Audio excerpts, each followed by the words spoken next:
సంక్రాంతి సందర్భంగా ఆర్టీసీ బస్సుల్లో 50% అదనపు ఛార్జీలు వసూలు చేయవద్దని అధికారులకు చెబుతానని రవాణా శాఖ మంత్రి సిద్ధా రాఘవరావు వెల్లడించారు. విజయవాడలో ఆయన ఆ శాఖ అధికారులతో సమీక్ష నిర్వహించారు. ప్రైవేటు ట్రావెల్స్ ప్రయాణికుల నుంచి ఇష్టారాజ్యంగా డబ్బులు వసూలు చేస్తే చర్యలు తప్పవని హెచ్చరించారు.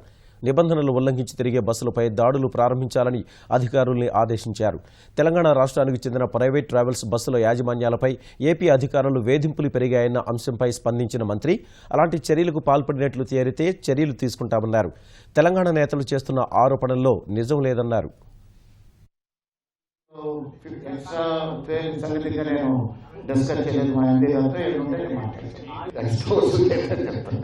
కేవలం ఈ రోజు వచ్చింది కాదు, కొంత సంవత్సరాలు జరుగుతూ ఉంది. మీరు ఇప్పటికైనా జాగ్రత్త పడండి.